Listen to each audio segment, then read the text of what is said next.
आप लोगों के कहने पर मैं आ गया हूँ एक नए टॉपिक के साथ।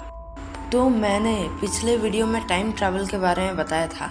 अगर आपने टाइम ट्रैवल के वीडियो को नहीं देखा तो आप ऊपर दिए हुए आई बटन पे क्लिक करके देख सकते हैं। तो चलिए टॉपिक में आते हैं। और आज मैं टाइम ट्रैवल के साइंटिफिक थ्योरीज के बारे में बताने जा रहा हूँ। आज के थ्योरीज ऐसे हैं जो कि 100% प्रूव्ड हैं। आज आप टाइम ट्रैवल के ऐसे मिस्ट्रीज को जानने वाले हो कि आप एक दिन तक सो नहीं पाओगे। इसलिए वीडियो को पूरा देखें। तो चलिए शुरू करते हैं।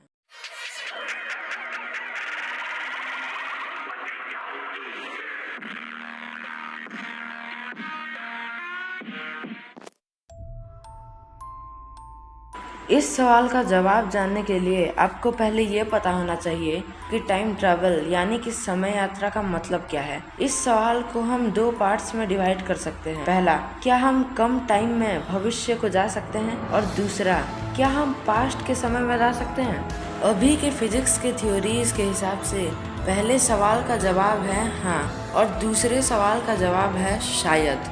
टाइम ट्रैवल के मैकेनिज्म के हिसाब से हम भविष्य को टाइम डायलेशन इफेक्ट से जा सकते हैं। Time dilation theory special relativity का एक भाग है। यह थ्योरी हमें बताता है कि अगर एक घड़ी प्रकाश की गति से चलेगा तो उसका जो टिक टिक करने का जो स्पीड है ना, वो धीरे धीरे कम होने लगेगा। मैं आपको एक एग्जांपल देता हूँ जिससे आपको ठीक से समझ में आएगा। ध्यान से सुनिए। इमेजिन कीजिए कि एक एस्ट्रोनॉट पृथ्वी से स्पेसशिप के जरिए प्रकाश की गति से किसी ग्रह पर जा रहा है। तो टाइम डायलेशन थ्योरी के हिसाब से वो स्पेसशिप में जो घड़ी होगा ना, वो पृथ्वी में चलने वाले घड़ी से बहुत ही ज्यादा स्लो चलेगा। यानी कि ऐसे सिचुएशन में अगर वो स्पेसशिप गैलेक्सी का एक चक्कर लगा के पृथ्वी में आएगा ना, तो उसको सिर्फ 40 दिन ही लगेंगे। यानी कि वो स्पेसक्राफ्ट 60,000 प्रकाश वर्ष की दूरी को सिर्फ 40 दिनों में ही पूरा कर देगा। अब आप सोच रहे होंगे कि क्या वो एस्ट्रोनॉट बूढ़ा नहीं हो जाएगा या उसके बाल सफेद नहीं हो जाएंगे। तो इसका जवाब है नहीं। उस एस्ट्रोनॉट को सिर्फ 40 साल ही हो रहे होंगे।